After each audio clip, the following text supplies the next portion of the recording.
prefecto, el abogado Pablito Jurado, para el cual recibámosle con un fuerte aplauso.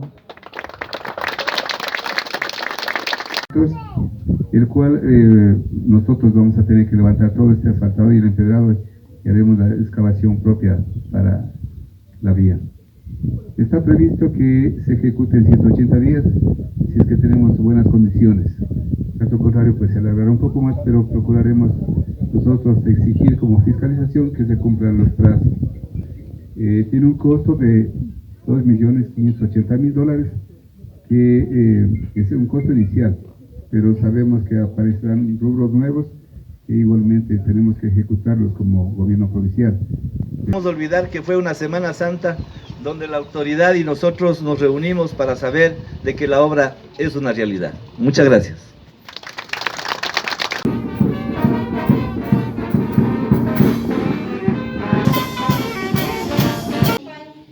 Hay una estación que dice Coronados con Espinas. Muchas gracias por acompañarnos. Gracias. Lucha por la verdadera liberación de todo pecado y sus consecuencias. Está en la tierra como en el cielo. Danos hoy nuestro pan de cada día.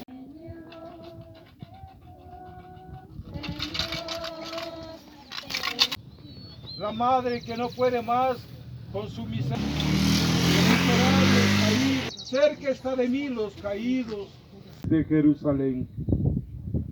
Adoramos-te, Cristo, y te bendecimos. Que el fruto de tu vientre, Jesús, Hijo y al Espíritu Santo,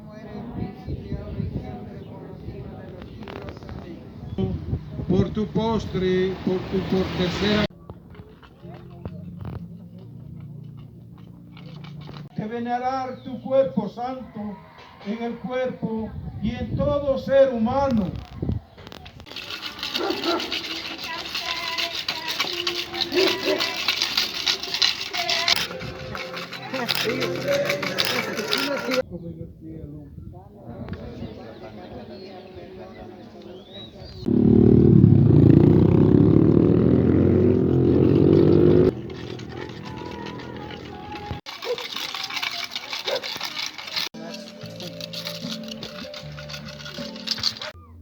Los pescadores venidos de Galilea y los mercaderes del templo.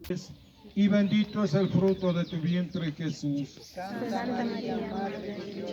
Este santo Vía Crucis, Dios nos ha bendecido. Y vamos a terminar este Vía Crucis. Hagamos un poquito de examen de conciencia en este recorrido.